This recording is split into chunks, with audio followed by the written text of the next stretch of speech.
You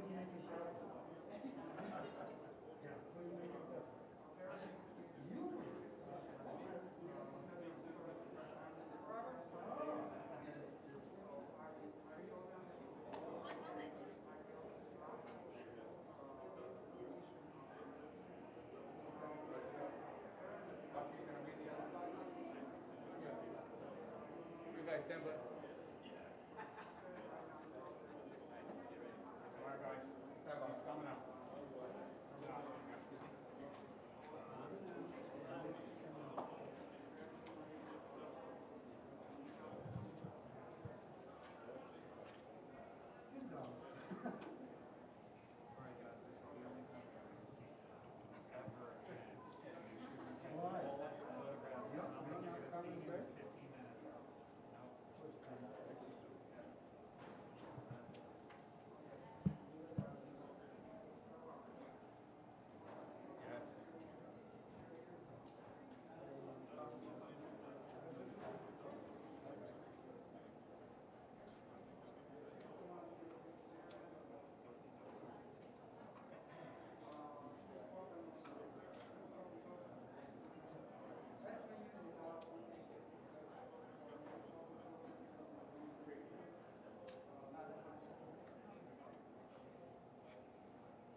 Still laughing. It's not a good joke, but you're going for it, and I'm all in for that. Listen, I'll take the last right. Get it. Okay.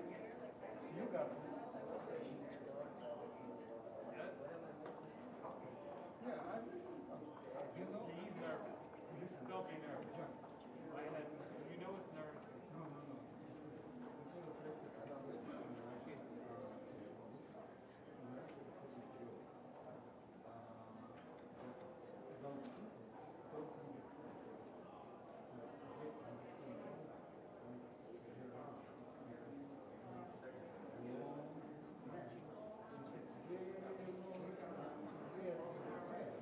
That is the most Russian thing.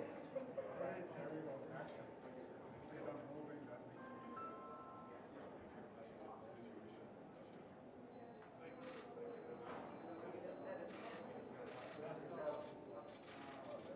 All right, good morning. Secretary General just concluded the informal leaders roundtable on climate change, on climate action. He will make a few remarks and then take a question or so. Sir. Good morning, everybody. I convened this meeting with Prime Minister Johnson for a very simple reason. It is a wake-up call to instill a sense of urgency on the dire state of the climate process ahead of COP26. On Friday, the United Nations Framework Convention on Climate Change issued a report on the national determined contributions, the commitments, of all parties to the Paris Agreement. Based on the present commitments of member states, the world is on a catastrophic pathway to 2.7 degrees of heating, instead of the 1.5 we all agree should be the limit. And science tells us indeed that anything above 1.5 degrees would be a disaster. To limit temperature rise to 1.5 degrees, we need a 45% cut in emissions by 2030, so we can reach carbon neutrality by mid-century. Instead, the commitments made until now by countries imply an increase of 16% in greenhouse gas emissions, not a decrease of 45%, an increase of 16% in greenhouse gas emissions in 2030 compared to 2010 levels. And this means that unless we collectively change course, there is a high risk of failure of COP26. So today I ask leaders to do what is needed to make sure COP26 is a success and that it marks a true turning point. On the way to COP26, the international community needs to deliver on three fronts. First, keeping the 1.5 degree goal within reach, and all the interventions today agreed that 1.5 degree is the limit we should respect. Second, delivering on the promised $100 billion a year for climate action in developing countries. And today, I was happy to see many countries recognizing that it is essential to transform this commitment into a reality. We'll see how it happens. And it is a matter of trust that it is absolutely essential to solve. On third, scaling up funding for adaptation to at least 50% of total public climate finance. We are not yet there, but today a few countries, namely Sweden and Denmark, have announced commitments of 50% or more. And I think that this idea that developing countries are already suffering so much that it's not enough to support them in reduction of emissions. It's necessary to support them in building resilience for their communities, for their infrastructure. I believe that this 50% might gain traction, but we are still not yet there. On mitigation, the Intergovernmental Panel on Climate Change says that 1.5-degree goal is still in reach. But we need a dramatic improvement in national determined contributions from most countries. I understand the principle of common but differentiated responsibilities. Developed countries need to take the lead. But it is also essential for several emerging economies to go the extra mile and to effectively contribute to emissions reductions. And we especially need leadership from all G20 members. They represent 80% of greenhouse gas emissions, and there was a consensus in the meeting today that the next G20 meeting will be absolutely essential to guarantee the success of the COP. The bottom line is that we need decisive action now around net zero commitments from all countries and the private sector. And I want to mention one specific challenge: energy. Governments must shift subsidies away from fossil fuels and progressively phase out coal use. If all planned coal power plants become operational, we will not only be clearly about 1.5 degrees, we'll be well above 2 degrees. And the Paris targets would go up in smoke. OECD nations need to end coal use by 2030. Developing nations need to follow suit by 2040. And we need coalitions of solidarity between countries that still depend heavily on coal and countries that have the financial and technical resources to support transitions, because it is essential that no more coal power plants are built. On finance, developed nations need to implement their promise to mobilize $100 billion a year for climate action in the developing world from 2021 to 2025. We failed in 2019 and 2020. OECD calculations say we are about $20 billion short, and failure to fulfill this pledge would be a major source of erosion of trust between developed and developing countries. Developed nations need to bridge this gap, and I was encouraged by what I heard today. Increased support from international financial institutions is also crucial. So is the mobilization of assistance from the private sector, both financial and technological. Many asset owners and managers and other financial institutions are now shifting their investments towards a decarbonized, sustainable, and resilient economy. But these private finance flows will not cover the immediate needs of the many countries that need support now or who cannot borrow money because of their debt burden.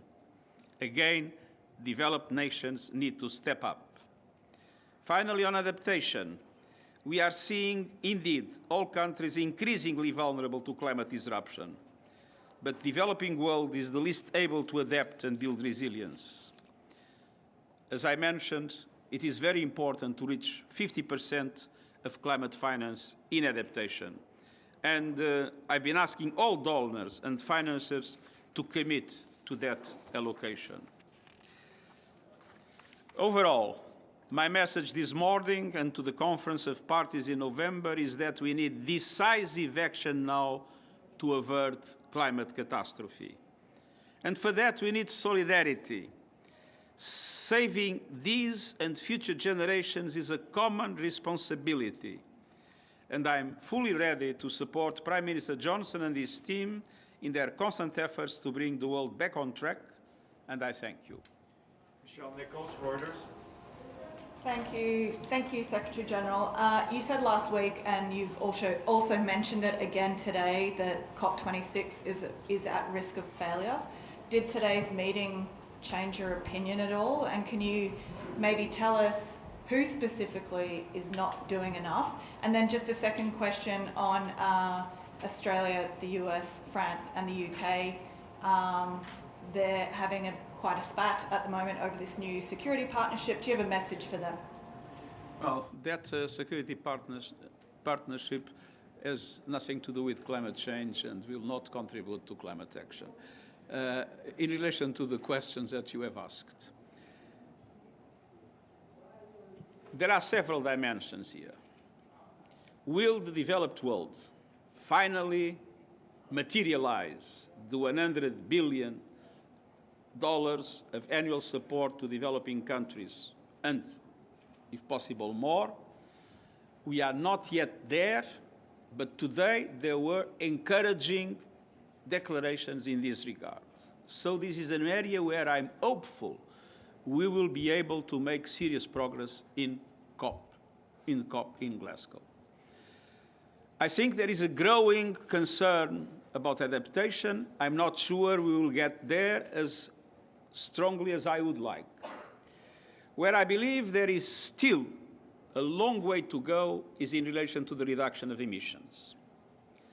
G20 countries represent 80% of the emissions. And of course, it would make no sense if the developed countries that are already committed to net zero in 2050 would say, well, we have done our job, now it's for developing countries, or especially emerging economies, to do so. Or for emerging economies to say, well, the developed countries have not yet provided 100 billion, and as they have polluted more in the past, it's for them to be the biggest effort for us to be able to still go on producing more emissions. I mean, these arguments are no longer valid. Everybody must do their job. Developed countries and emerging economies must be able to contribute, all of them, for the possibility of reaching net zero in 2050 and a very strong reduction of emissions in 2030. And we are not yet there. And I hope that the contexts that are being established by different countries, the US and China, but also with India, with Europe, and with different other key partners, will allow for all these countries to understand that they need to do the maximum without waiting for what the others are doing. Thank you. The woman in red there, please, on climate. Thank you.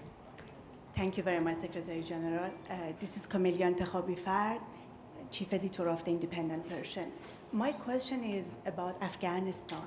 I would like to ask Secretary, talking about the humanitarian issue which has been considered and concentrated, is it any plan also to talk about the political crisis and about the children and the girls aged under 7 years old which are barred to go to school in Afghanistan? Thank you.